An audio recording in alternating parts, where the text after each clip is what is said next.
வண்ணங்களே இல்லாத உலகம் என்னுடைய உலகம், அதை வானவில்லா மாத்தினது ஸ்வரூபா தான். ரேடியோ சரி லவ் குரு நிகழ்ச்சியில் இன்னைக்கு அவங்க கிட்ட பகிர்ந்துட்டு இருக்கக்கூடிய வாழ்க்கை பதிவுக்கு சொந்தக்காரர் ராஜேஷ். எஃப்எம் ஓடி இணைந்திருக்கீங்க. எஃப்எம் ரேடியோ சரி 91.1 தொடர்ந்து பேசினாரு. என்னோட காலேஜ் மேட்ல ஒரு இன்ஜினியரிங் படிக்கும்போது ஃப்ரெண்ட் அறிமுகமாகி அதுக்கு பிறகு காதலியாக மாறி மனைவியாகவே வாழ்ந்தவன் சொல்லலாம். ஆமா, கல்யாணம் மட்டும் தான் பண்ணிக்கல, ஒரு கணவன் மனைவியாக தான் நாங்க வாழ்ந்தோம். லிவிங் டுகெதர் தான். அதுவும் தேர்ட் இயருக்கு மேல வெளியில வீடு எடுத்து தங்கியிருந்தோம் காலேஜுக்கு பக்கத்திலேயே. என்னுடைய அம்மா அப்பாவுக்கு கூட முழு விஷயமும் தெரியும். ஸ்வரூபா வீட்டுல காலேஜ் முடிச்சுட்டு பிளேஸ்மெண்ட் ஆன பிறகு போய் பேசிக்கலாம்னு சொல்லி என்னுடைய அப்பா தான் தடுத்து வச்சிருந்தாரு. சோ என்னுடைய மனைவி அப்படிங்கிற உரிமையோடு வாழ்ந்தவ, என்னுடைய வீட்டுக்கு வந்து போனவ, என்னுடைய தங்க எல்லாம் அவளை அணியணின்னு தான் கூப்பிடுவா. என் குடும்ப உறுப்பினர். ஆமா, ஸ்வரூபா மாதிரியான ஒரு பொண்ணு கிடைக்கிறதுக்கு எல்லோருமே கொடுத்து வச்சிருக்கணும். இது எல்லோரும் சொல்ற மாதிரியான கிளீஷியமான டயலாக் தான். பட் இருந்தாலும் இன்னைக்கு அவளை மிஸ் பண்ணிட்டேன் அப்படிங்கிற போது அது கொஞ்சம் வலிக்கதான் செய்தேன்னாரு. ராஜேஷ் கூட தொடர்ந்து பேசலாம். ஸ்டேடியோ நீங்க கேட்டுட்டு இருக்குது எஃப்எம் ரேடியோ சரி. ஃபைனலி முடிச்சாச்சு, பிளேஸ்மெண்ட்டும் ஆகாச்சு லவ் குரு. ஸ்வரூபா வீட்டுல போயிட்டு எப்ப பேசுறது அப்படின்னு சொல்லி வீட்டுல டிஸ்கஷன் போயிட்டு இருக்குது. அப்பதான் சொன்னாரு இன்னொரு 6 மாசம் தள்ளி போடு அப்படின்னு சொல்லிட்டு. திடீர்னு ஒரு நாள் அப்பா போன் பண்றாரு, உடனடியா வீட்டுக்கு வா அப்படின்னு சொல்லிட்டு. வீட்டுக்கு போய் பார்த்தா அம்மா தங்க எல்லாரும் அழுதுட்டு உட்காந்துருக்காங்க. என்னன்னு கேட்டா அப்பதான் தெரிய வருது, தங்க காலேஜ்ல படிக்கிற ஒரு பையன் கூட பழகி கன்சீவ் ஆயிருக்கா. அண்ட் அந்த பையன் கல்யாணம் பண்ணிக்கிறேன் அப்படின்னு சொல்லி ஏமாத்திட்டான் அப்படின்னு சொல்லிட்டு வீட்டுல பிரச்சனை. எல்லாரும் கையை பிடிச்சிட்டு அழறாங்க. என்னோட தங்க என்ன மன்னிச்சிடான்னு கதறா. என்ன எதுன்னு உட்காந்து பேசி பார்த்தா தான் தெரியுது, கூட படிக்கிற பையனை நம்பி ஏமாந்திருக்கா. அவங்க வீட்டுல போயிட்டு பார்த்து பேசணும், முதல்ல ஒத்துக்கல. அப்பா அப்புறம் லீகலா போவோம் அது இதுன்னு பிரச்சனை பண்ண உடனே அவங்க வீட்டுல கொஞ்சம் கொஞ்சமா இறங்கி வந்தாங்கன்னாரு ராஜேஷ். ரேடியோ சரியில இன்னைக்கு அவங்க கிட்ட பகிர்ந்துட்டு இருக்கக்கூடிய வாழ்க்கை பதிவுக்கு சொந்தக்காரர் ராஜேஷ் என்ற நண்பர் தொடர்ந்து பேசினாரு. ஒரு வழியா பேசி அவங்க வீட்டுல சம்மதிச்சாங்க. ஆனா ஒரு கண்டிஷனோட, அந்த பையனுடைய தங்கையை நான் கல்யாணம் பண்ணிக்கிறதா இருந்தா என்னுடைய தங்கையை அந்த பையன் கல்யாணம் பண்ணிப்பான்னு சொன்னாங்க. அதுக்கான ஒரு ஜஸ்டிபிகேஷனும் சொன்னாங்க. வேறொரு ஜாதியில இப்ப என் பையன் கல்யாணம் பண்ணிக்கிட்டானா அடுத்தது என் பொண்ணு அவளோட லைஃபை பத்தி நாங்க யோசிக்கணும் இல்லையா ஒரு பெற்றோரா. சோ அதனால உங்க பையன் என் பொண்ணை கல்யாணம் பண்ணிப்பான்னு அஷூரன்ஸ் கொடுத்தீங்கன்னா உங்க பொண்ணை என் பையன் கல்யாணம் பண்ணிப்பான்.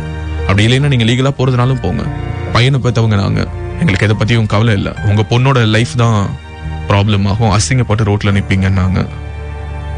ஒட்டுமொத்த குடும்பம் என்ன பார்த்தாங்க. அம்மாவுக்கு தெரியும், அப்பாவுக்கு தெரியும், ஈவன் என்னோட தங்க தீபாவுக்கு கூட தெரியும் ஸ்வரூபாவை. நான் அவளை லவ் பண்ணிட்டு இருக்கேன் அப்படிங்கிறது தெரிஞ்சும் முதல்ல என்கிட்ட ஸ்வரூபாவுக்கு பதிலா அந்த பையனுடைய தங்கையை கல்யாணம் பண்ணிக்கிறியான்னு கேட்டது அம்மா.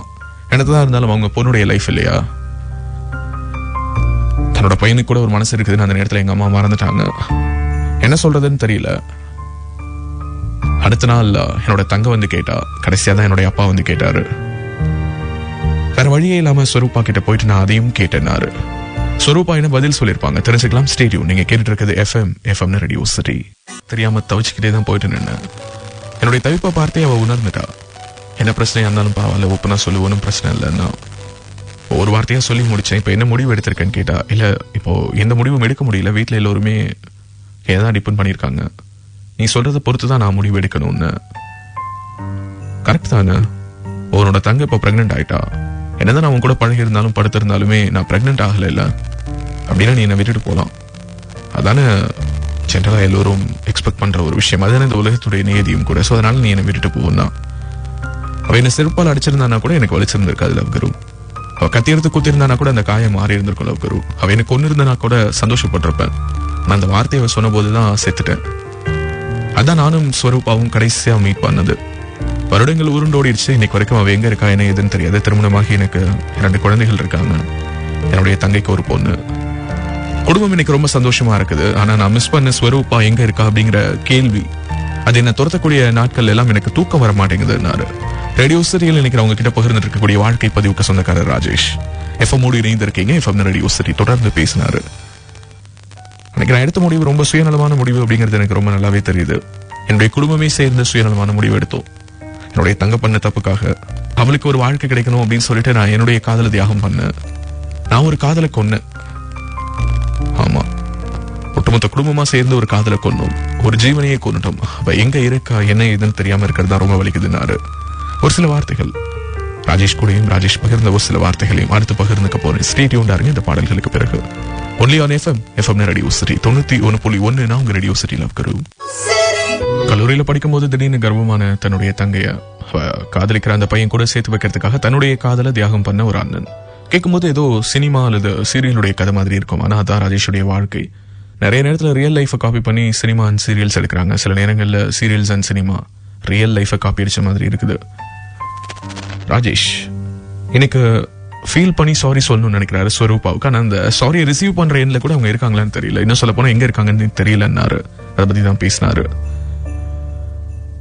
வேலையை குவிட் பண்ணா ஃபேமிலியோட வெக்கேட் பண்ணிட்டாங்க அப்படின்னு சொல்லி கேள்விப்பட்டேன். அதுக்கு பிறகு எங்க போனா என்ன ஏதுங்கிறத சேஸ் பண்ணவே முடியல. வைசாக் தான் அவங்களுடைய பூர்வீகம், அங்க போனாங்கிறது மட்டும் தெரியும். அதுக்கு பிறகு எங்க இருக்கா, என்ன ஏது, கல்யாணம் ஆயிடுச்சா, குழந்தை இருக்கா, எதையுமே தெரிஞ்சுக்க முடியாம இருக்கேன். நம்ம நேசிச்சவங்க அந்த உலகத்தோட ஏதோ ஒரு மூலையில இருந்தாலும் நல்லா இருக்காங்க, சந்தோஷமா இருக்காங்க அப்படின்னு தெரிஞ்சுக்கிற வரைக்கும் மனசு கிடந்து அடிச்சுக்கிட்டே இருக்கும்ல. அப்படிதான் எனக்கும் கிடந்து அடிச்சுட்டு இருக்குது. எங்கேயோ ஒரு மூலையில இருந்து நான் நல்லா இருக்கேன், நீ உன் வேலையை பாரு, உன் வாழ்க்கையை பாருன்னு அவ ஒரு வார்த்தை சொல்லிட்டான்னா கொஞ்சமாவது இந்த குற்ற உணர்ச்சியிலேருந்து விடுபட்டுருவேன். அது சொல்ற வரைக்கும் இப்படிதான் இருக்கும்னாரு. அப்கோர்ஸ் அது ரொம்ப உண்மை. அதை உணர்ந்து பார்த்தவங்க, அந்த வழியை கடந்து வந்தவங்களால தான் அதை எம்பத்தைஸ் பண்ணி பார்க்க முடியும். That's true Rajesh. But at the same time அன்னைக்கு நீங்க எடுத்த முடிவை இன்னைக்கு நீங்க ஜஸ்டிஃபை கூட பண்ணல. அன்னைக்கு பண்ணது தப்பு அப்படின்னு சொல்லி நீங்க உணர்ந்திருக்கீங்க. அதுக்கு பிறகு அந்த மன்னிப்பு வந்தா என்ன, மாறலைன்னா என்ன, எங்க இருந்தாலும் கண்டிப்பா நீங்க நல்லா இருக்கணும் அப்படிங்கிறது மட்டும் தான் ஸ்வரூபாவுடைய எண்ணமா இருக்கும். அவங்க உண்மையா உங்களை நேசிச்சிருந்தாங்கன்னா கண்டிப்பா நம்ம நல்லா இருக்கணும் அப்படின்னு தான் நினைப்பாங்க. அப்படி இருக்கும்போது அவங்க எங்க இருக்காங்களோ எப்படி இருக்காங்களோ அப்படின்னு சொல்லிட்டு கண்டிப்பா யோசிச்சு உங்களுடைய சந்தோஷத்தை கெடுத்துக்காதீங்க, உங்களுடைய தூக்கத்தை தொலைக்காதீங்க. ஏன்னா நீங்க தூக்கம் இல்லாம அவதிப்படுறது கூட அவங்களால தாங்கிக்க முடியாது. உண்மையாகவே உங்களை நேசிச்சவங்க. அதனாலதான் ஒரு வார்த்தை கூட பேசாம, ஈவன் தோ அவங்களுடைய கோவத்தை வார்த்தைகள் மூலமா உங்ககிட்ட வெளிப்படுத்திட்டாங்கனாலும் அமைதியா அவங்களை விட்டு பிரிஞ்சு போயிருக்காங்க இல்லையா. That shows her love. அதனால இந்த காயங்களுக்கெல்லாம் காலம்தான் சிறந்த மருந்தாக அமையணும். வேற வார்த்தைகளே இல்லை என்கிட்ட ராஜேஷ். மற்றபடி உங்களுடைய வாழ்க்கை பதிவை பகிர்ந்ததற்கு மிக்க நன்றி. Stay tuned. எஃப்எம் கேட்டுட்டு இருக்கீங்க. FM radio city.